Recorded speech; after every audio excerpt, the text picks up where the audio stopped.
I guess we'll go ahead and get kicked off with everything. No worries if you need your camera off, that is totally okay. But yeah, we have a lot of animals and human children and all kinds of stuff in calls all the time, so no worries. Sometimes you get cameos. But yeah, hey, welcome. This is the Tech Communications Workshop. We'll be going over a few different things, but projects, GitHub, interviewing, sort of how to find jobs, just some general things like that. With that, here's an agenda. So we're going to go through some team introductions, show you who everybody is, go a little bit over resume refreshers, probably some stuff you've already heard before, but it can't hurt to refresh your mind on that stuff. Web presence and personal branding, that's a huge part of tech. How to talk about your projects, both in interviews and in networking events, what technical interviewing looks like, because it is a different process in technology. Landing your first tech role, sort of what that's going to look like and how to position yourself to do that. And then just sort of a general wrap up and Q&A. On the Q&A, we will have at least one stop point where we're going to ask for questions and things like that. You can always raise your hand and unmute and ask. In general, though, please keep yourself muted throughout the presentation. If you're unmuted and sound comes through, it can be a little confusing because we may think somebody's asking a question. With that, you can always drop questions in chat and we'll grab them as we can. Somebody else on the call who's staff member might also pick that up, so that's no worries. I will say another quick reminder, please make sure that your display name is the same as the one you enrolled with. That is super duper helpful. If not, please tell Jenny. That is really helpful for attendance tracking. Here's a quick introduction of the team. So Shannon Sheehy is the manager of the careers team. She makes sure a lot of the events that we do actually go out and get completed on time. Same with like the Tech Careers newsletter. She's the coordinator of a lot of that stuff. If you're really not sure who to reach out to, Shannon is a really great person to reach out to. She can point you in the right direction. I'm David York. I'm one of the technical project managers here. We'll get a little bit more into what exactly that is in a bit. Danny Morton is also on the call with me tonight. He's my co-presenter. Hey, everybody. Candy Hall is one of the technical career coaches. So she's Eastern Kentucky, Northern Kentucky, and Central Kentucky. We'll go over a bit more on what the career coaches do. Jenny Terry is the career coach for Louisville and the Southern Indiana region. So that's your person if you're in those areas. Allie Rippey is the employer relationship manager, so she does a lot of work to get really great contacts for us in businesses so that we can refer your applications on directly to people. It's a really, really helpful, the work she does, really is. With that, what does a career team even do? So we do a bunch of different things, but we do resume reviews and mock interviews. That's mainly the wheelhouse of Candy Hall and Jenny Terry. If you want your resume looked at, even if it's not a requirement yet, or even if you've already done that requirement, reach out to them. Resumes should be being updated all the time with your new skills, things you've been up to, projects, stuff like that. They will definitely look it over and help you to decide what to keep, what to cut, what to change, things like that. Mock interviewing is a really valuable service that they also offer. So if you're a little nervous about interviews, the only really good way to get good at interviews is to just do interviews. So that's a really great thing there. We'll also give you general advice and insight on leading successful job hunts. What that usually looks like is we'll hop into meetings with you and help you determine where you want to end up in tech, because tech is a really big field. And so it can be a little daunting to figure out where exactly you want to go. We can help you determine that trajectory a little bit, or at least clarify it for you. We connected to hot job leads, like I previously said, largely in part due to Ali Rippey's work there. Regional jobs channels in Slack are really, really important. That's where we share a lot of our great jobs. Same with the Tech Careers newsletter. If you hear that name though and you're not familiar with it, don't worry. You probably just don't get it yet. You'll get it after you graduate, so no sweat there. Me and Danny are really focused on helping you to continue to build technical projects after you've graduated the courses here. So you do have to graduate at least one course before you can get into that. But what that looks like is we help people build personal projects that are really interesting and build on their skill sets. We help you refine your previous capstones. We'll help you match up with open source projects as well as nonprofits, things like that, to continue to refine and build your portfolio. If you're interested in something like that, reach out to me or Danny, and we can give you some more details. It's kind of a long process a little bit, and I don't want to monopolize the whole talk tonight just talking about that stuff, but definitely hit us up if you're interested in something like that, and we can talk a little more about requirements and stuff. Slack channels and how to join them. So if you go to Slack, this is on the app, but it should be pretty darn similar for the website version too. And by the app, I mean the computer app, not necessarily the phone app. But if you click channels, the down arrow next to channels, you will see a drop down menu where you can click manage and then browse channels. Once you click browse channels, on the right side you'll see a screenshot that you will be led to, which is just all channels, and you can search them. If you type in hashtag jobs, you will see literally every jobs channel that we have here.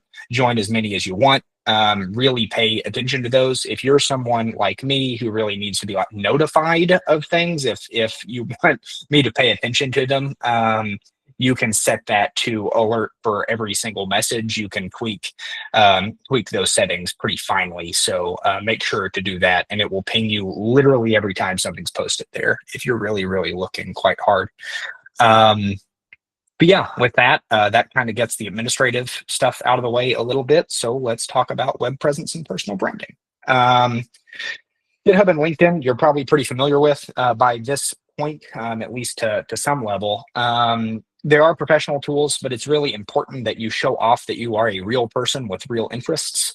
That makes people want to reach out and talk to you. I will say just a quick note on social media in general. Employers are going to Google you. So if you're not sure what's out there, if somebody Googles your name, you should probably Google yourself and see what's out there. Because again, if you have a bunch of sketchy stuff from like, I don't know, like old posts from Twitter or something like that, you probably want to delete those or private them or whatever, but you probably don't want potential employers to see those and get the wrong idea about who you are as a person or who you are as a professional. Posting regularly on things like LinkedIn are really valuable. You can also post pretty regularly on stuff like X, Blue Sky, anything like that, especially if they're in a technical sense. People do pay attention to that sort of thing. If you have a strong presence there, even if you don't have a large following, it shows that you're engaged in the technical community. That is something that's really important with LinkedIn, is having some connections on LinkedIn. Shows that you're really invested in meeting more people and talking to people and learning from others. There's a lot of value in that. Having a complete profile is also really, really important. It shows off your personality and your interests to potential employers. At the end of the day, it's not going to like kick you out of the running for something if you have an incomplete profile, but it definitely is a missed opportunity, and it doesn't show off who you are to other people. It's a really good introduction if somebody looks that up. An example of a really good LinkedIn profile is actually Christina's profile. She is a previous demo day presenter of ours. Couple major notes: it links to GitHub, so you can go see all of her technical stuff. It's really, really valuable. Has a recent activity description that's kept up to date about what she's doing right now. In your about section, I would really recommend talking about how you're looking to transition into tech, about the stuff that you're learning, about the stuff that you're building, skills that you've picked up, things like that. Absolutely worth doing that. I would really recommend focusing on transferable skills in your profile, in your previous jobs, as you can see on the screenshot on the right. make sure that those skills and experiences are really framed in terms of jobs you want in the future. So if you're really looking for something that has, say, a really heavy data analytics tilt to it, you probably want to list a bunch of skills in your previous jobs that relate to that in any way that you can. Real quick piece of advice: if you apply to a job through LinkedIn, make sure to follow that company on LinkedIn. Your name actually floats to the top when recruiters are looking at the applicant list. Didn't know that until a recruiter told us, but really, really helpful. And it's kind of a cheat to get your name at the top and get people to recognize who you are. But yeah, we'll go over GitHub next. All right, I'll pick up from there. So our GitHub is also super important. That's the next industry standard there. So we're applying for these programming jobs. This is where they're going to come to see what you are all about and what you can do. So we'll start with the top left there. We've got our wonderful photo of Christina. Super important. Change it from the cool little Space Invader logo. That way they know it's actually you. Bonus points if it's the same one that you use on LinkedIn, because then they know they're at the right spot. They know it's actually you, and they found the right person. Aside from that, we got that About Me section. That's super important there.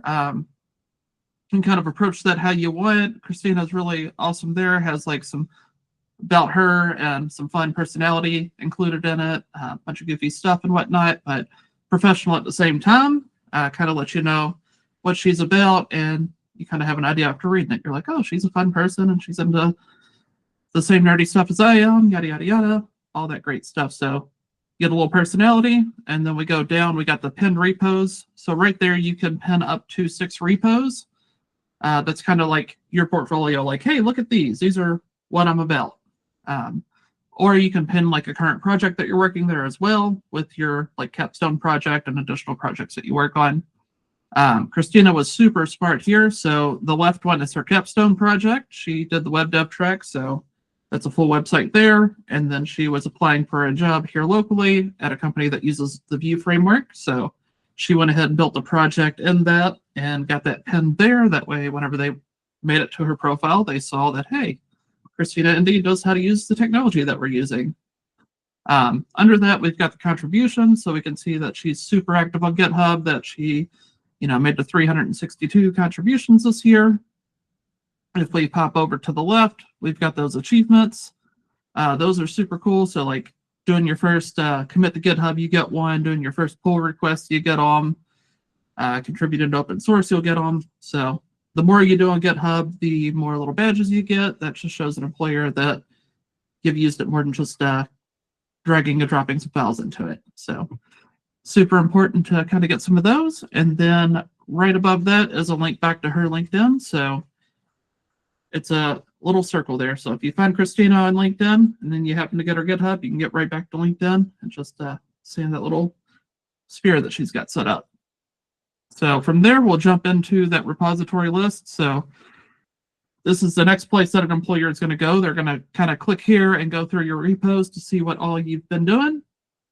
And as you can see, she's got 15. So she graduated and she kept working. So we got that Vue for Mars. That's that project she did. We got her capstone. We've got some GitHub actions. So when you scroll through that list, you see that she's doing some continued learning, actively developing things, and increasing her knowledge base. So that's what everybody wants to see. The next thing that we're going to look at is our READMEs. So this is super critical to have a good README to your project. I've seen so many great projects just get looked over because they don't have anything in their README, or it's just super densely written or not formatted, terrible to look at. This is the eyes to your world, so to speak. So with this, you put in that top part there. You want to put overview, what that project's about, a couple of short sentences. Make it so that if your mom reads it, who's not very computer savvy, she knows what your project's about. I can't stress that enough, because boy, do they get pretty technical, and you're just like, I don't even know what this project's about, or what it does, or what they aim to do. From there, you'll start listing out how to run your repo. So Next, we see that API information. So she's providing you with links to the API keys that you'll have to get to run her project. All that's super important. If she didn't list that, we would just assume that her project would run. So we would download it, follow the other steps, and then nothing would work in the project because we didn't have the API keys if she didn't mention it. So she mentions it, you got to go get them, and then she's got how to install everything, which is also critical because if you've never opened the project or experimented with it or used that framework or anything like that, you don't know how to install those things. So just assume that the person that's finding your project and running it has never coded before. And that is getting more popular. People are putting out like little open source things and making little cool things, and you got to know how to run them. So should have a good README there. The next we'll dive into talking about our projects. So once we do all that, we land our interview, we got to know how to talk about these things. So that's super important. So with that, we implemented the capstone interviews. So you'll learn more about those in the pathways, but after you turn in your projects at the end, you'll do a little interview. So you just meet with the staff, and it's not a gotcha moment or anything like that. It's just clearly to get you to talk about your project and get comfortable with that, because it is pretty intimidating and a little different. So the reason that's important is you're going to talk about this stuff in the job field. You got to start getting used to talking about APIs and doing pull requests and all that cool stuff and understanding what they are. And that's how you learn new technology, is talking about it. Let's see. So, yep, I think we are good there. Then we'll jump into our next part. So what are employers looking for? Ultimately, a problem-solving mindset. That's what we're doing with code, is solving problems. So that's the whole name of the game. So with that, you want to state clearly what your problems are that you're trying to solve in your projects and talk about how you solved them.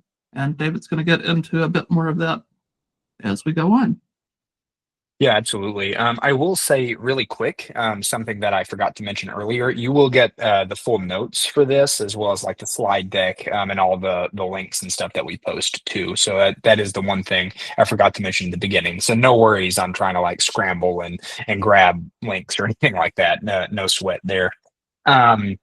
But yeah, so how can you continue to improve your portfolio? Well, one, previous projects that you've done a lot of work on, continue making updates to it, add new features, make sure that it stays up to date with newer technologies, things like that. You're not sure what things to implement for like a version 2, ask mentors or classmates for feedback. Once you ask them, make sure to actually implement that feedback and then come back to those people and say, hey, I actually took your advice really seriously, and I really thought that those were cool ideas, and so I wanted to implement those in my project. What do you think? Does that kind of hit the mark on what you're interested in, or does that sort of miss it? Sort of practices like product management a little bit there too, and that's never a bad thing. At the end of the day, your project really should be something you feel proud of, right? It is something you're going to be showing off to a lot of employers. You're going to be showing it off at networking events, and it's going to be on public places like LinkedIn and GitHub. So you really should be very happy with your projects and feel good about those. I will say, we'll talk a bit more about this later, but make other projects, even really tiny ones. If you see something that's really interesting, like a particular tool you think is neat, or like you find a language that you really think is interesting, like Rust or something like that, or even just stuff that is mentioned a lot in job descriptions, sort of like what Christina did with Vue, create small projects to play around and learn some stuff about that tool or that technology. Social challenges are really good ways to continue building your skills and keeping everything sharp. Leet Code is really great, has a lot of problems to keep skills sharp. I will say some of those problems are very hard, so do not feel bad if you can't get some of them. They're pretty tough. A lot of employers actually use their problems in interviews at various levels, but it's nice because it's free. It's really, really valuable. Another thing that you can get into is open source projects and tech communities usually have some kind of project that they're working on. A lot of Slacks and Discord channels for coordinating all that stuff. But Danny's actually going to get a bit more into open source right now, actually. Yep. So it can definitely be intimidating contributing to those open source projects, but there are some cool sites like First Timers Only. We have a cool little one too, where you can do your first like pull request. So those sites kind of offer that. First Timers Only also has kind of vetted issues that are out there. So they're going to be like real low level, like you might just add some documentation, or it might be some of the easier code that's in the code base that they need just refactored, formatted, cleaned up, something like that. So they've opened those up so that people in our shoes can get in there and make some contributions. So we've had a lot of speakers on that topic. So check out the Code U YouTube channel, and you can scroll through some of the Monday night guest speakers to hear more about that. And it is super fun and interesting, and you'll learn a whole lot. A great thing about doing it is you get to see how professionals in the space are coding and how that differs from what you initially learned. So you'll learn different design patterns and all that good stuff. So that's super cool. I have made a open source contribution to like the Pandas package, and that was super wild and scary. You know, you pull it down, and I made the changes, and there's like a 4-page document on how you're supposed to submit them and get them approved and all that. And tried my best. It was new. It failed all the tests, and I just like put a note like, "Hey, I don't know what I'm doing. I know that it works. I tested it locally, so we should be good." And the guy that was checking it reviewed the code, was super nice, sent me some tips on how to get those tests to pass and how to do all that, and was super helpful. So definitely super cool. I made a little connection, got to contribute to a really big, cool project. So I definitely suggest you do it and have fun with it.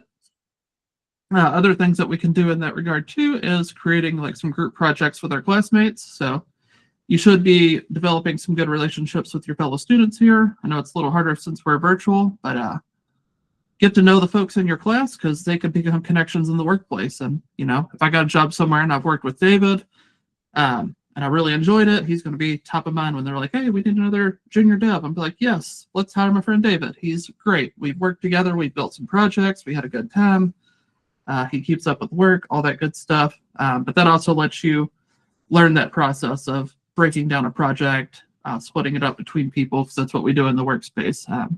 You know, we start with a big project idea, and then we just break it up into the smaller pieces. And I know starting out is pretty difficult to figure out how to break those up. And then if you add another person to the equation, you're like, "Oh man, like, what are they going to do? What am I going to do? And how does that work together?" So you learn a lot of skills on the fly that way. And overall, that just emphasizes that, you know, that ongoing learning mindset, because in the coding space, it's all we're doing is constantly learning and evolving. You know, every day feels like a new challenge when you're working. So embrace it and grow with it and have a great time with it. And with that, we'll get into talking about the projects a little bit more. So like this says, how many projects should I have? The limit doesn't exist, and that's really true. There is a number. It's more than one for sure. Just having your capstone project isn't going to get you hired. It shows that you could do something once, and if you never progress from there, you know, we're 8 months down the road, you're still job hunting, and you'll have the one project.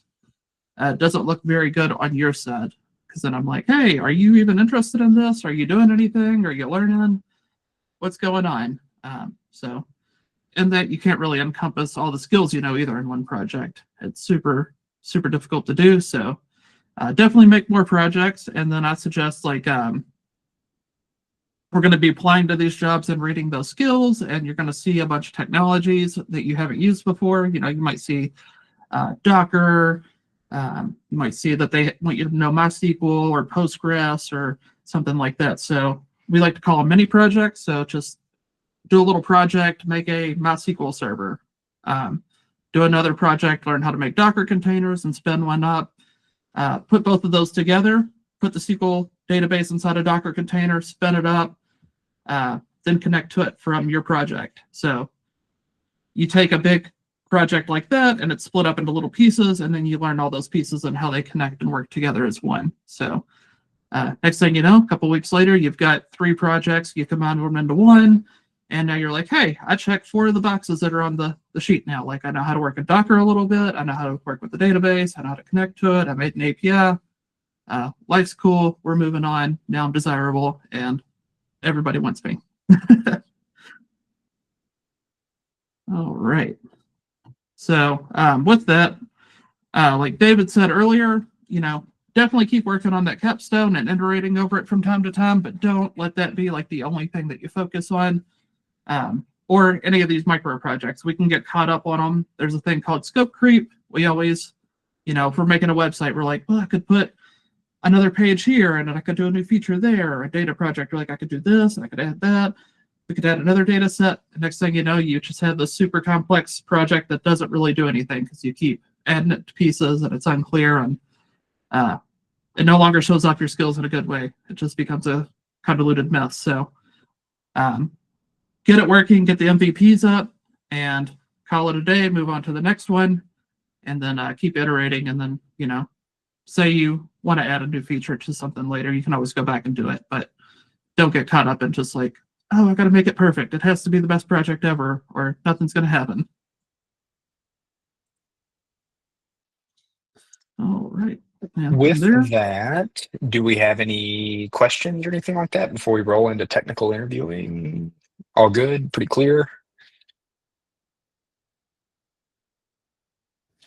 If not, we have time for questions later, so no sweat. Yeah, you can also drop Sweet. Oh, you can also drop questions in the chat as well as we roll on if you think of something later. But yeah, so technical interviewing. That is something that's kind of different from any previous job that you've probably had if you're transitioning into this field.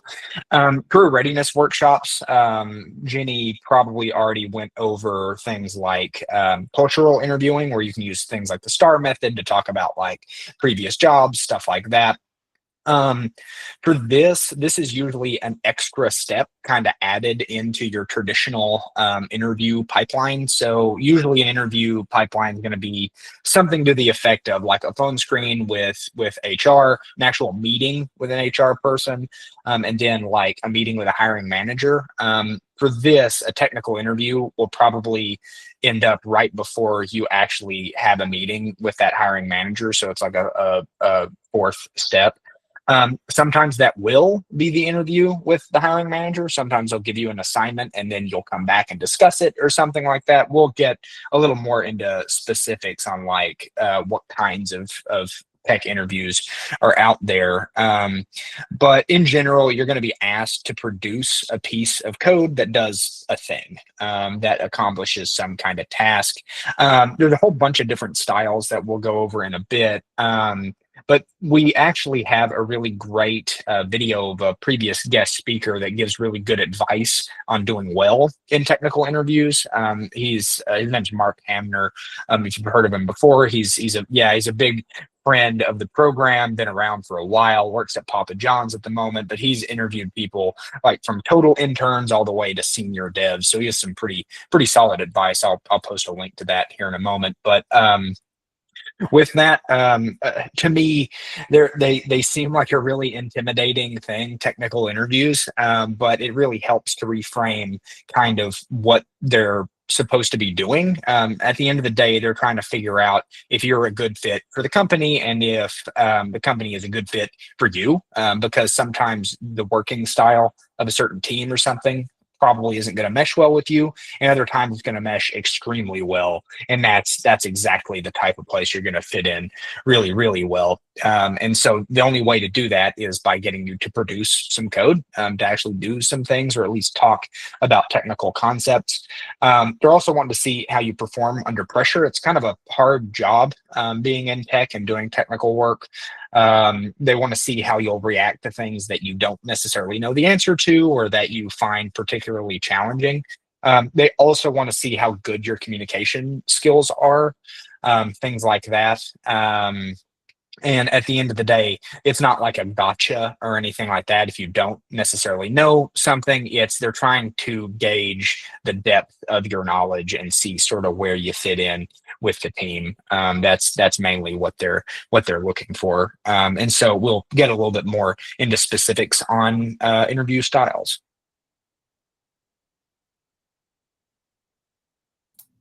Sorry, my mouse got stuck in the other window.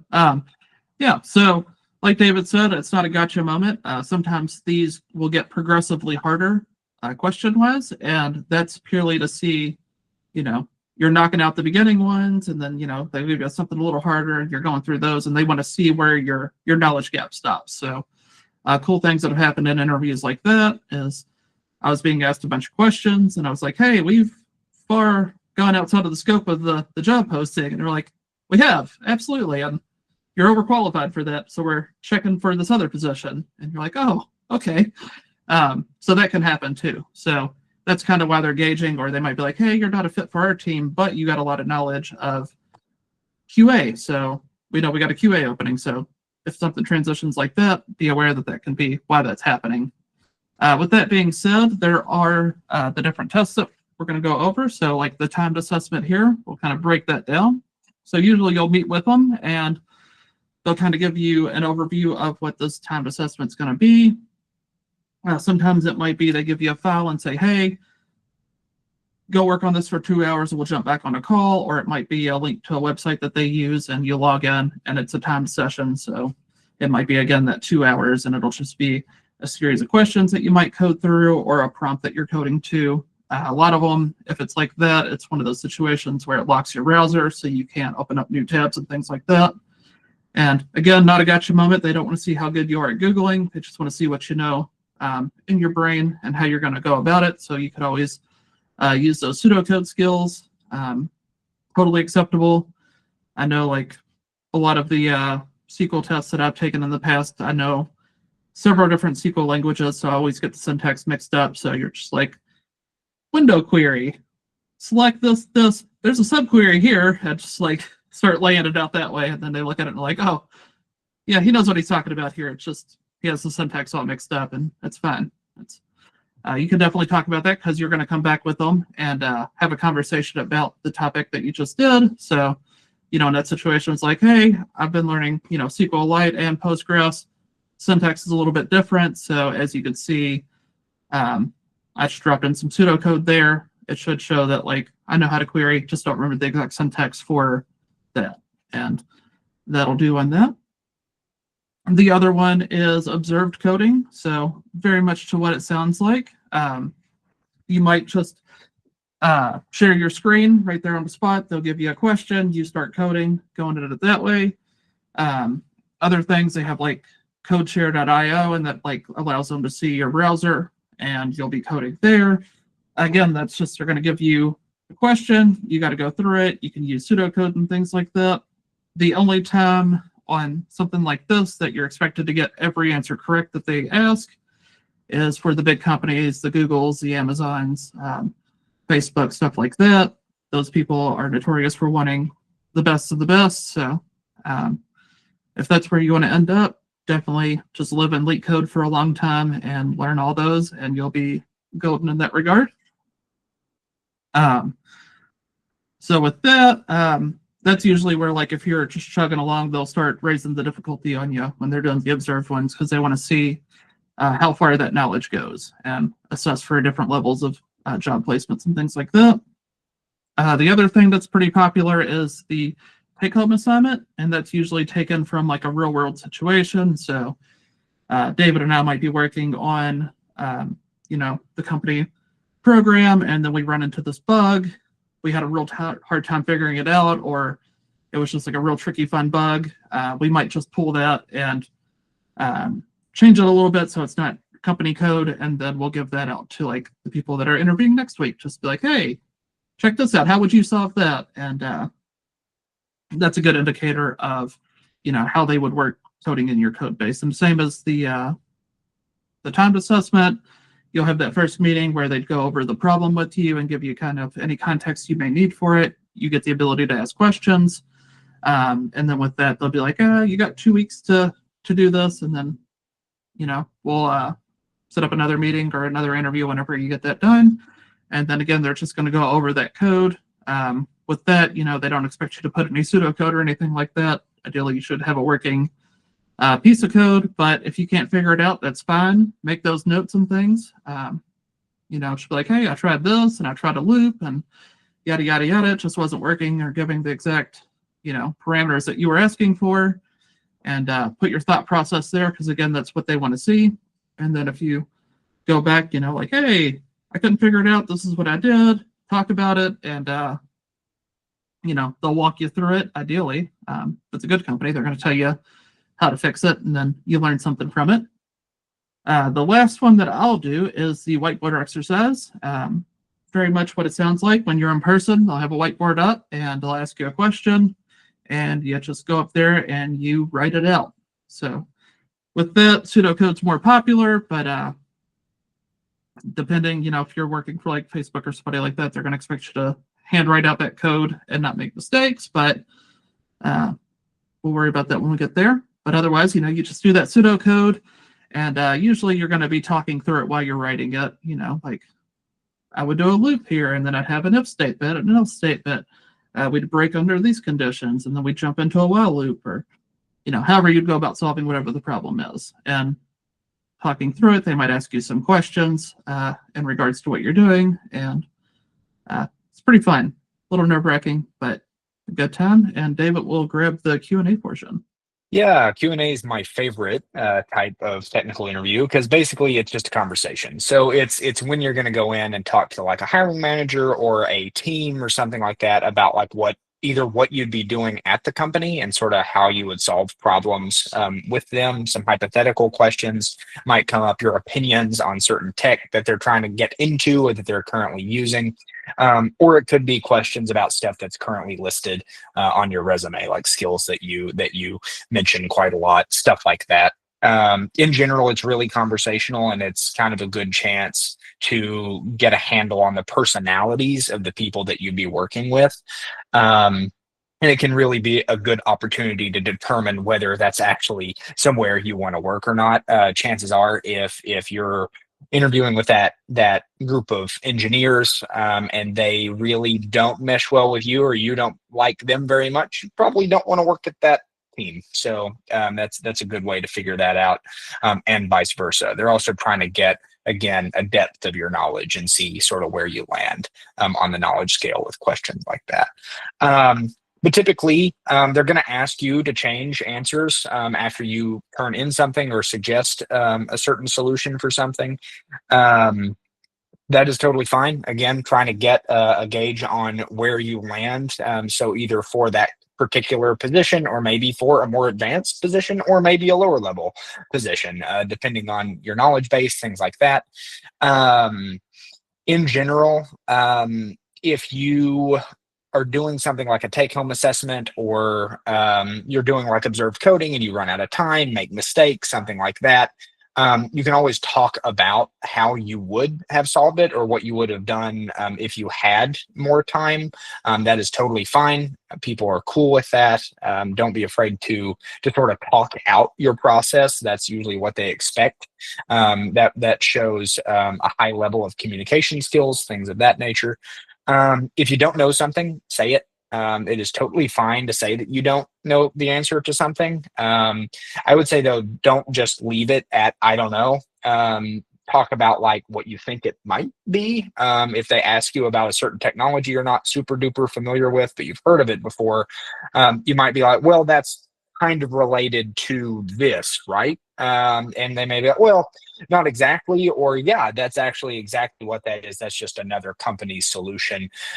Or yeah, that's related, but that's sort of a totally different product. Or no, you're totally off the mark. But regardless, sort of shows that you're a little plugged in the technical space, and that you're interested in technical stuff. And you asking questions shows interest in what they're talking about. At the end of the day, lying is a really good way to get you out of the running. They will absolutely tell that immediately. So do not do that, please. All right. So we talked a lot about the technical questions I'll ask. Here's an example of a classic logical thinking problem. It's the FizzBuzz challenge. This one was super popular back in the day for the technical interviews. So high level, you'd have to make a list. They would determine the number range. So for this one, we used an example 1 to 100. And then when the program runs, if the number is divisible by 3, it should say fizz. So it would print out that. If it's evenly divisible by 5, it would say buzz. And then if it's evenly divisible by both of them, it would say fizzbuzz. So that's just them seeing that you know how to use all the logical operators, make a loop. Sometimes they might be like, as soon as it says fizzbuzz, it should stop. So then, want to see that you know how to break the loop and all that good stuff. So that's an example of those logical thinking problems. Kind of to what David said, I've had some that were super complex and like heavily math related, where I was like, hey guys, I don't use Python on that level. Like typically I'm using it for data pipelines or data analytics. I do this and this and this with it. I don't know where you'd begin to solve a math equation like this with it. And that was totally fine. Everybody laughed. It was like, yep, totally understandable. But these things are great to learn in that regard, as far as like this goes. Like a simple fizzbuzz, especially if you're learning a new language. There's nothing worse than, you start reading the books about it and it's like, all right, here's your hello world. And then this is how you assign a variable. And you're like, I kind of know how to do this already. So then you can just start getting in there and be like, all right, how do you write a for loop? How do you do addition, subtraction, use the modulus operator, things like that. It makes learning a new language a lot more engaging and a lot more fun, and you're solving a little problem that you can solve in the language that you know really well. So definitely suggest doing something like fizzbuzz or something when you're learning a new language.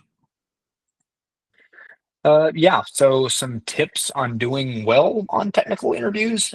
These are pretty general, some stuff that's you're probably going to be obvious, but know your coding language well. If you put some, or any technology for that matter. So if you feature a technology really heavily on your resume, you should probably know something about that, including stuff like technical terminology. I'm personally really bad for knowing how to do something, but I don't know necessarily the technical term for it. Don't be like me. Look that stuff up. Actually know what the word means. Or if somebody asks you, be able to say, oh yeah, I know what that is, and that concept is this, right? Be really good about thinking about edge cases. They may throw you some really weird problems that have like very like strange requirements, or just things that you didn't think about. Get good about thinking about that sort of thing. Best way is to practice a whole bunch.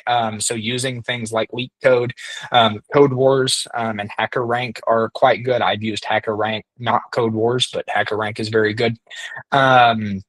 With that, if you don't know what kind of interview you're going to roll into, ask the recruiter. They will be able to tell you, and if they don't know, they can find out.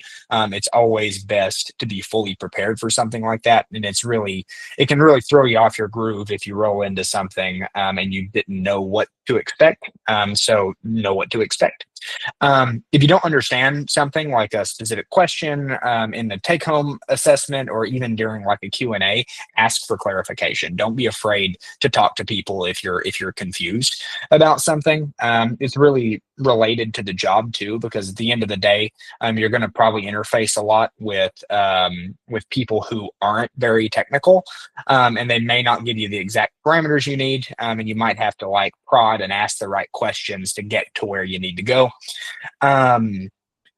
Sometimes people gloss over this. It's actually really important, but ask questions at the end of the interview. Shows that you're engaged and you care about the company. A few examples are like, what technologies and what tech stacks do you use outside of this team? Shows that you're interested in the technical infrastructure of the rest of the company. How do they train and mentor junior employees so that they find success? How do you define success in the first 6 months? What opportunities do they have for continued learning? And there's a whole bunch of others that you can Google as well. Those are just some of my tops that I really, really like. Any good company worth their salt will be able to answer those pretty well and have a conversation with you about them.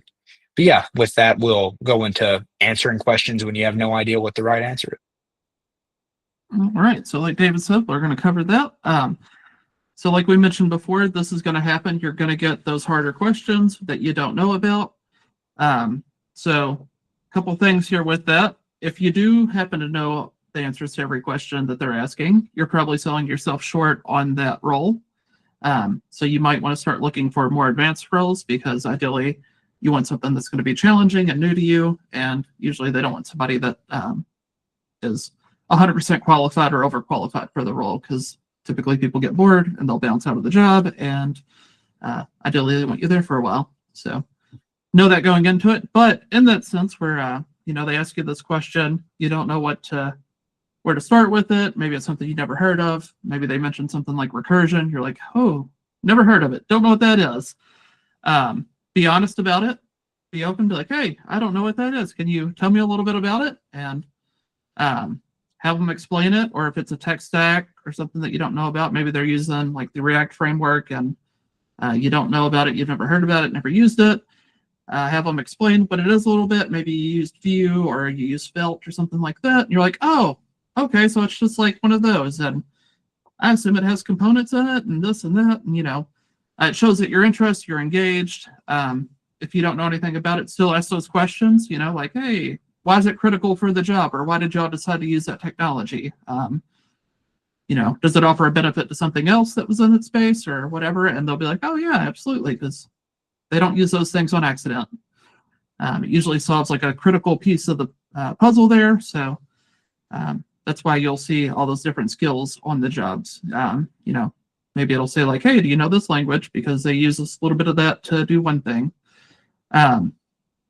So if you do run into something like that and you didn't have a grasp on it, you ask those questions to, figure out what it was, learn a little bit more about it. That is a perfect opportunity when you're done with that interview. Go home, look it up, build you a quick micro project using it, and then send it back to them. Be like, hey, in the interview, I didn't know how to use it. I just wanted to show you that, I'm interested. I looked it up. I learned how to use it a little bit. I made this little thing. Even if it's just you never used an API before or never built one. So you build a little API and fetch like one little piece of data. Be like, hey, I built an API call. Here it is. Just wanted to show you that I could do it. The employers definitely appreciate that, especially, if it's, between me and David's like, yeah, I've never used it. I don't know anything about it. And I'm like, oh, I haven't either. And then I send an email like, here you go. Here's me implementing one. Then they'll be like, yes, Danny, you come in. So super important there. Cool. Nice tip. With that, we'll jump into landing that first job. Yeah, so sort of talking about actually like applying for stuff and like finding jobs, things like that. First job is going to be the hardest to land. Just going to get that out of the way. It's just how it is. If you have some technical background, it makes it a lot easier. But if you don't, it can take some time. That's totally normal. That's totally fine. With that too, if you're transitioning from like a completely non-technical background or anything like that, that may entail you working at like a lower managerial level than you're used to. You will get bumped back up to where you were previously, because again, you're bringing a lot of soft skills, things that employers really care about. So no worries on that, but don't be afraid to look for stuff at a slightly lower level than you're used to. That is totally fine, because once you get your foot in the door, you're in, and it's a lot easier to get jobs after that for getting that first job. It really is. If you don't have a whole lot of work history, don't be afraid to look for like tech support or like IT related jobs. I got into IT at first, and that was really, really helpful for me. If you're really established in your current career, soft skills are super valuable to employers. Really good communication skills matter a lot. Ability to like market to outside groups matters. Being able to work cross-functionally across a bunch of different teams is really useful. And just sort of understanding the business world. There's a lot of value in that. Also, don't be afraid to leverage your network, like previous bosses, old coworkers, things like that. You have no idea where they've landed, or if they work at a company that has like a huge technical need or something. Be really, really surprised where people find themselves. I'll say too, pretty much every big company or every big organization has a lot of technical need, whether it's IT or development. Cycle into that if you possibly can. That's what I did in the school system. I rolled into IT and then was able to roll into development from that, because pretty much everyone needs that sort of stuff. Keep in mind, your first job in tech is not going to probably be your dream job, but that's not a bad thing, right? You want to be able to grow and move forward, and learn new things as you roll along. but yeah, your first job may not be exactly what you had envisioned, and that's all right. So how do you even know what roles to look for? There's not a whole lot of standardization actually in the tech field. Everybody kind of does their own thing. A really good example of that is like there's a Salesforce consultancy called Postal, but they call their junior level position senior consultants. To me, that's really confusing. And if I saw that on a job listing, I would be like, I don't qualify for that. I wouldn't even probably click on it. But knowing that, definitely click on stuff like that. You'd be really surprised. I actually way over qualify for their senior consultant role. Like I really do. So make sure you actually read the descriptions and not just gloss over something because it has a bigger job title than you expect. With that, there's a lot of different sources for jobs in tech, and so specific companies that you've worked at or interacted with and you think are interesting, bookmark their jobs page and check it pretty often. You'd be surprised how often those post, especially like in big hiring months, like the beginning of the year, things like that. Really valuable there. We have a lot of great stuff on our Slack, as I've mentioned before, so please pay attention to that pretty often. Professional associations are worth joining. We have a slide down the line about like Discords and Slacks that you can join, but those are really excellent to keep plugged into. LinkedIn is a really good place to actually find jobs. I would just urge you to apply on the company's actual website. That way the listing is still up. At the end of the day, LinkedIn just kind of scrapes those jobs, and so it may not have those completely updated. It's really annoying if you spend a bunch of time on a resume and then go to apply for it and it's like, oh, it's closed. That's really, really annoying. So don't do that.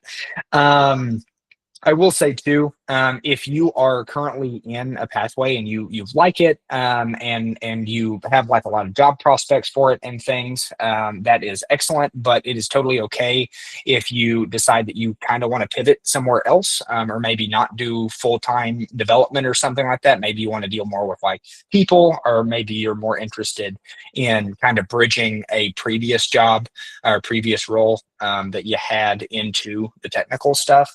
That is totally fine. Biggest thing is to research job postings and upskill on that. So if you're lacking a couple of skills in that area, make sure that you pick those up so that you're as competitive as you possibly can be. I did put in a slide about working with recruiters, and generally makes pretty good sense, but tech is a little weird because we have a lot of agencies in tech. So we have things like Brooksource, Vaco, Tech Systems, places like that, and they do work a little bit differently than say like an internal recruiter that works for a company. In general, best practices with recruiters are tell recruiters what you're looking for. Like be upfront if there's something that is a total deal breaker for you or something that's extremely important to you, like pay or like some kind of location thing, like whether it's hybrid, in person, remote, whatever. If you can compromise with them, they usually do have a absolute ton of jobs that they're looking for all the time. And if you don't pare sort of those parameters down too much, or they may not really have anything to send you. But at the end of the day, their job is to meet a quota. They're going to send you stuff that they think you would qualify for. But at the end of the day, if you're not interested in it, let them know, and they will change what they send you, and they won't bombard you with stuff that you're like lukewarm or not very interested on. Also, show off as many skills as you possibly can. You will end up probably on a phone call or a video meet with a recruiter at some point. Talk to them about what you're interested in, what your background's in, what you can currently do. Again, they have a lot of jobs that you might be a really good fit for. So don't be too narrow whenever talking to recruiters about what you're interested in. Also, be aware of hiring scams.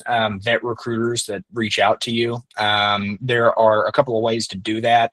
Main ways are checking like if the business seems like a scam or not. A couple of good sources for that are, believe it or not, Reddit is actually pretty good to figure out if something's a scam or not.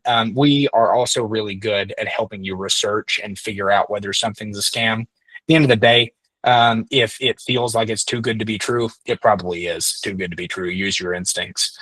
But we can give more direct advice on that in DMs if you want. Yeah, so some quick advice for career changers. I was a career changer, and so this is pretty important for me. But don't worry if you don't have any prior professional tech experience. I didn't. If you do, that's great and that's a boon to you. But being a career changer, shifting into this field, like I said previously, is a huge asset because you bring a lot of soft skills like communication, being able to work across a bunch of different teams, things like that, that employers think are really useful and valuable, and that a lot of tech teams don't necessarily have. So don't be afraid to apply for stuff. Really leverage your network, build your network before you need it, that kind of thing. That is a great way to stand above the crowd. If somebody knows who you are, they're absolutely going to hire you over someone who may be better qualified, but they've never heard of that person their whole life, right? And I'm talking even kind of a distant acquaintance can be enough to get your resume pulled and get you into an interview. With that, with competition for jobs and things, if you can apply and have some flexibility to apply for like in-person and hybrid roles, do that. That way you're not competing against like the entire nation, like with a remote job. Sometimes those get an absolute ton of applications. And so really try to aim for like in-person and hybrid roles. Those are usually a little bit friendlier to juniors as well, just because they can bring you into the office and they make sure that you really know what you're doing, and that you're not lost or anything like that. Whereas in remote, that can be a little bit hard to do. But yeah, with that, we'll kind of move on back to Danny. Awesome. So big thing here that you'll see on a lot of job posting is the degree. Awesome thing about it, you don't have to have a degree in this field. A lot of companies are removing that gatekeeping requirement, so to speak, out of the way, because they realize a lot of folks are learning how to program that don't have degrees, and we are just as valuable as the folks with degrees. That being said, some of the roles will be kind of blocked off by a degree. A lot of like the C-suite executive roles and things like that in organizations. But the good thing about that, if that's where you want to end up, a lot of companies offer that tuition reimbursement. So get in there in that interview when they ask you, where do you see yourself in 5 years? Say, I plan to utilize that tuition reimbursement. I plan to have my bachelor's and be on my way to my master's and running the company with you. So, things like that are great. But a lot of these jobs honestly don't have that degree requirement. Few of the positions will, things like the data scientists and like AI developers. Those are heavily math related fields where you got to know how to do linear algebra and be able to prove it, build those mathematical formulas, understand why you're using, what regression models you're using, and be able to speak to that to a high regard. So you can't really have somebody in there faking that or just, oh, I've made a couple little AI things. I should definitely be, running ChatGPT and making all the big calls here. So things like that will have those hard requirements. But again, utilize that tuition reimbursement and things like that. But the important thing here is to get around that degree requirement for some of these jobs that might still have it listed. They're doing that because it shows a commitment. It shows that you're able to start something and you're able to finish it. There's an industry standard curriculum usually built around that. So if you're in a computer science degree, they know what ideally they know what you know when you come out. They'll find out in the technical interview if you're hitting all those marks, but if you're there, you can hit them as well. But with our repos and everything that we're doing, we're establishing a timeline of learning.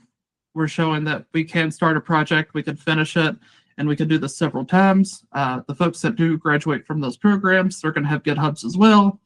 They're going to have several projects in there because every semester, several classes are going to have to make little projects for them. So in order for you to compete, you have to have similar things. You got to have projects in there showing that continued learning, building up those skills, making a capstone, making another one, making something a bit more advanced than the capstones that you make when you're here, and just building yourself up in that regard. So from there, we'll jump into our next slide. The other important thing is, a lot of folks are getting worried about AI taking over the space, and the most important thing there is it's not. We're seeing, in the news, there's all these articles, and Microsoft's firing all these people, letting people go, Amazon, yada yada yada. That is happening, but a lot of folks are also getting hired back. They're realizing that the C-suite executives here, this cool AI can do everything. They're telling me it can replace you, so they're doing it, and then they're saying that it can't. So it's just a tool. It makes our lives a lot easier. Ultimately, we still need to be in the room reviewing that code, pushing the parameters. If we just tell it to make a program, it's going to make a program. It's not going to be a secure program unless we really define the specifics of the program and how it needs to be secure and block SQL injections, have middleware, all that good stuff. By default, it's just going to spit out exactly what you want, try and make you happy. We see all these vibe coding articles where, David in a weekend spun up a new $1 million startup. And then 2 weeks later, David's in the news again because the database got hacked and all the customer profiles got leaked and credit cards are stolen. It's happening every day now. So it's showing how important it is. Places that it's really affecting, in a positive way, is like the QA side. It is great for writing tests, writing documentations. It finds a lot of those edge cases, that we just don't think about whenever there's like a field and it says enter a name. It's going to write every edge case it can't have funny letters, it can't have numbers, yada, yada, yada. It's going to account for all that much faster than we are. Where it'll fall short is, enter your birthday. We might put in banana into the field and it might not catch that. It might be like, it has to be a number and this and that, but it doesn't account for bananas. And we crash the whole program because we think a little differently. So it's just used in tandem. There's our sakes and their sake. It's used a little bit in security.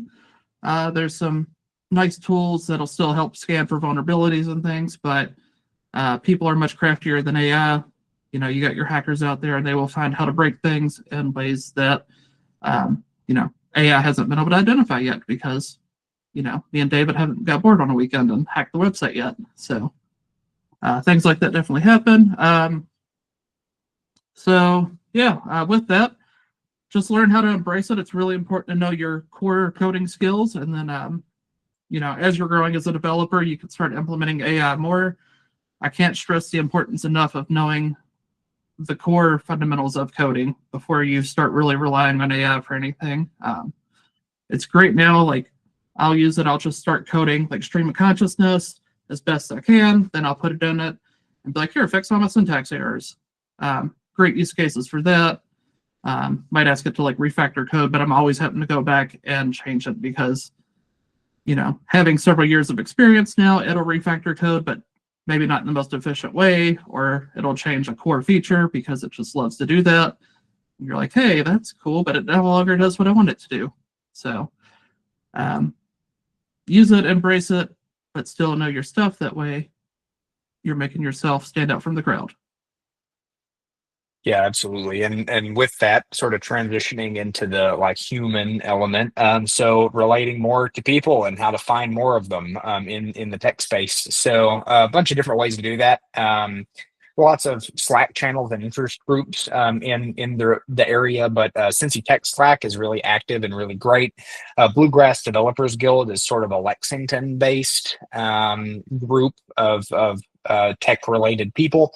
I'm really involved with that. So if you submit your, application or email to join it, I will definitely see that roll through. So hope to see you there.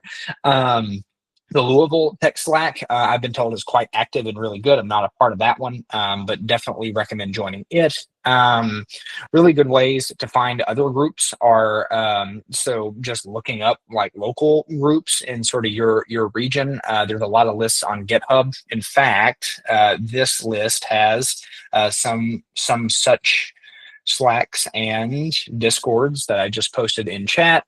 You can also look up like local events through Meetup. I use Meetup really heavily. Eventbrite I don't use as much, but it's also quite good. A lot of those will fit your interests and are great places to meet people in person. If you can't meet people in person, that's totally okay. Online is just as good. Biggest thing is you just have to keep up those relationships. I've met a lot of really great people that way. Reaching out to people on LinkedIn shouldn't be underestimated. Definitely do that. It takes a little bit of, I don't know, moxie, I guess, to reach out to people without like just cold reaching out to them, but do it anyway. Can't hurt. I've met a lot of cool people that way. I will say keeping up relationships with past coworkers, bosses, things like that is always worth your time. Conferences are great to go to. I know a lot of people don't want to pay for them, which is fair enough. But if you volunteer to work at the conference, they don't charge you. They also don't charge speakers. So if you're really interested, apply to speak and you might get in, which is really cool. Contact from your hobbies. So reach out to people or talk to people in hobbies that you're into. Like there's a surprising amount of tech people in outdoor hobbies. So like I've met a lot of people through biking and running and just doing outside stuff, camping, stuff like that. I know Danny has a bunch of contacts like that through rock climbing. You'd be really surprised. So definitely talk to folks about what they're up to. So bridging into that, selling yourself at hiring events and networking events.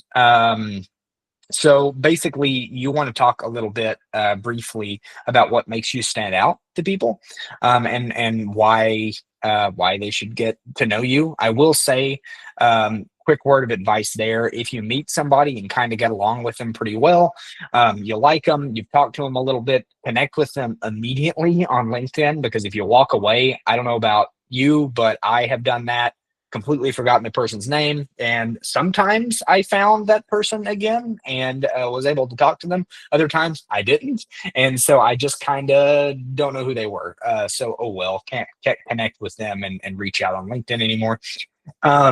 But having an elevator pitch can be really helpful, especially at hiring events. They can be pretty informal or pretty formal, depending on what you're doing.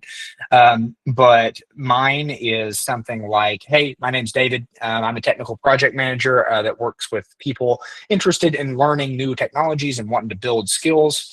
I have a passion for education, human-centered design, and helping people gain insights with data.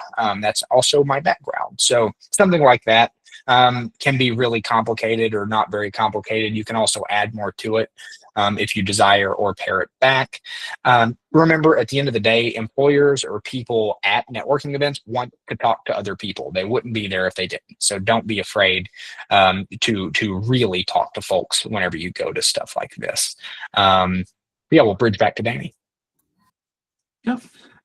So imposter syndrome, that is super real. We're always going to have that feeling of maybe I'm not ready, I'm not good enough, something like that. I definitely feel that on a nearly daily basis in my current role, but it's part of pushing yourself and growing.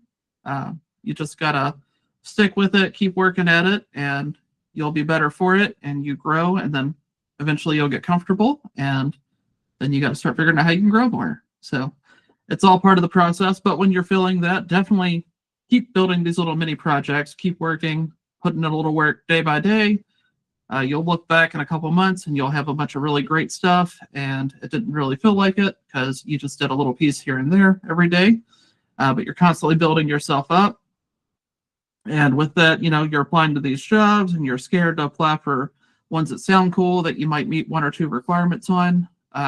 Just go ahead and apply to those.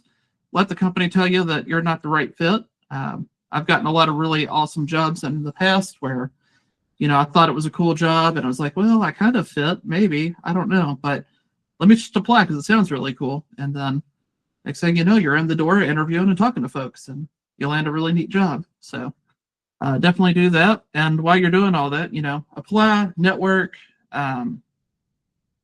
keep building up that learning process.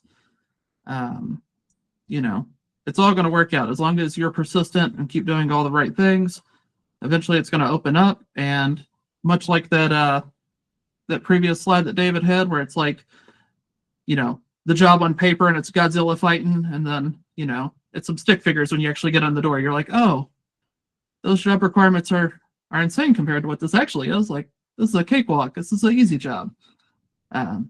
So you'll get there. And then moving on, once we're in that, this is super important through your pathway as well.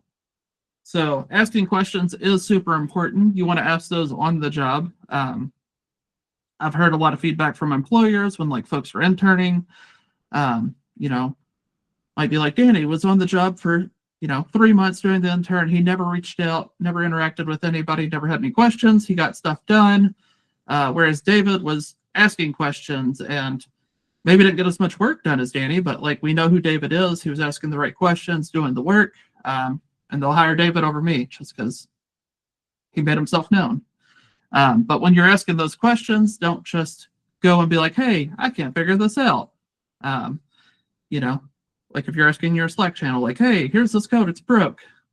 We want to know what you did to get there. So we don't give you the same advice or send you the same articles. So, like, hey, I'm trying to figure out this problem. Here's a code snippet. I've tried to write a loop to do this. I looked at this article. It's not explaining it in a way that makes any sense to me. Does anybody have a different resource or a different method, or could somebody explain this? And then folks are much happier and more engaged to help you because we know that you did the work and we kind of know what you've tried. So maybe you just forgot, something as serious or as small as a comma, a period. You didn't put something in quotations and it just didn't flag that error. It just gave you a line 47's broke, all the cool coding stuff. So definitely ask those questions and, show that you put in the work. Yeah, absolutely. And with that too, so real quick stat on upskilling that was sent to us, 85% of the time, building skills in tech leads to salary increases. So always be building your skills. It has a tangible benefit on your salary. I want to flex a little bit on Code U successes. So we have over 1,300 people who have gotten a promotion or a new job in tech. These are just people who have actually told us that they've gotten a job in tech. There's a whole bunch more that have definitely gotten tech jobs. They just didn't actually tell us. And so we have either no idea or we have to go track them down on somewhere like LinkedIn.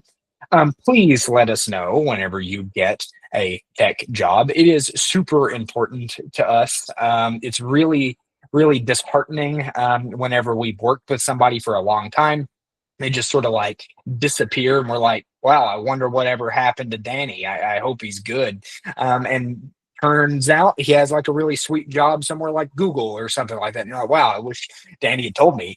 That would have been really nice. And so please tell us. It's really important to us. We spend a lot of time and a lot of effort trying to make sure that you not only land a job, but just somewhere that you like and that you want to be. So it's really important to us. It really is. It also helps us continue to get funding and things like that. Really important. So yeah, please tell us. It's very important. Some next steps and priorities. So make sure your resume is up to date with your capstone project and all the skills that you picked up, as well as like micro projects, anything like that, any skills that you've been picking up. Make sure to practice presenting your project and prep for the capstone interview. Not just for that, but just interviewing in general. The more you talk about your projects, the more fluid that becomes, and you feel a lot more confident about it. Keep in mind the capstone interview is not something to like dread or be super stressed about. It's basically a 15-minute talk with a staff member just to get you used to talking to your code and about your projects a little bit and your skill sets and things. Make sure to meet with a career coach, employer relationship manager, or me or Danny to develop some kind of career plan, figure out where you want to go, like trajectory wise, because that is something that's really easy to get overwhelmed about or not really have a direction. We can help you get that direction. direction. Make sure to apply to at least one job, but more jobs you apply to, the better. Um, Continue building things and continue working on GitHub shows that you're continuing to learn, but it also shows activity on GitHub in that little activity tracker. You'd be surprised how important that is to potential employers. You will get the Tech Careers newsletter once you graduate. Demo day is scheduled for the 28th of January, so a little bit out, but we'll let folks know about that once projects are graded. We'll start sending out invites for that. Yeah, it's a lot of work. I get that. I realize that. But all of that is to make sure that you, in fact, get hired, because you will, in fact, get hired if you keep doing what we're asking you to do, and you keep pursuing it. It is kind of can be a little bit of a tough market, but you will absolutely get there if you press forward. Real quick reminder on who everybody is, as well as how to contact them. Best way to get in touch with us is definitely Slack, but here are emails just for sort of, I don't know, in case you want to send us an email. A very nicely worded letter would be wonderful. But Slack is probably the fastest way for us to get back to you. We get a ton of emails, so that's going to be the quickest way. So on that, are there any questions that haven't been answered, comments, concerns, anything like that?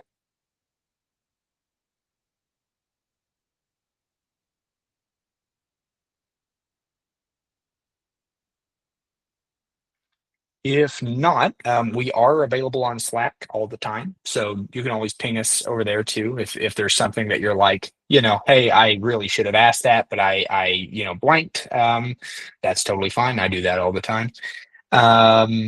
Yeah.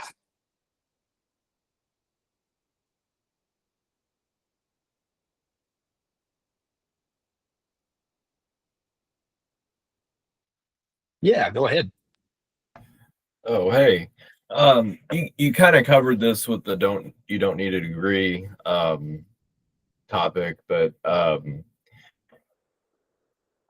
if I had a time machine, of course I'd go back and be in this program, but was it 10 years ago when it started, or whatever. I actually gotten a computer science degree as well, but if you did get a degree but it's not related,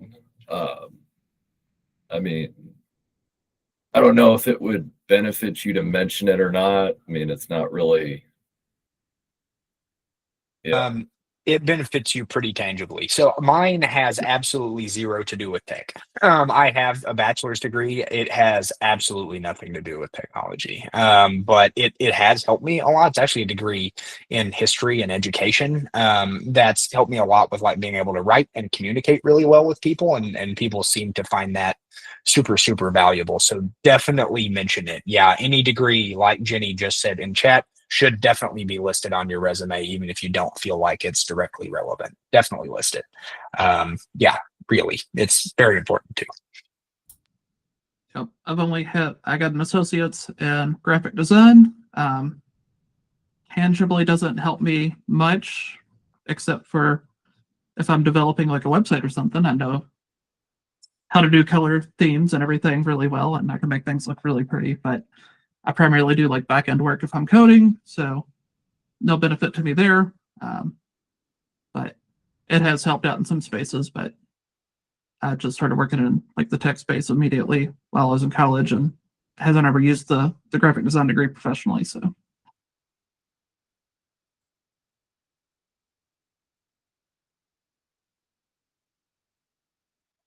Anything else?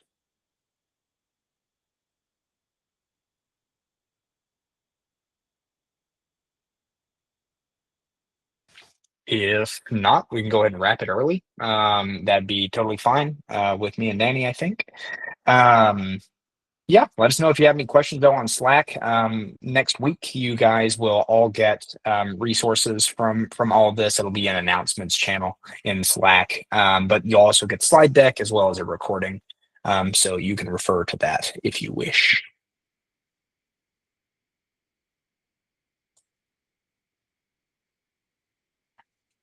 all right.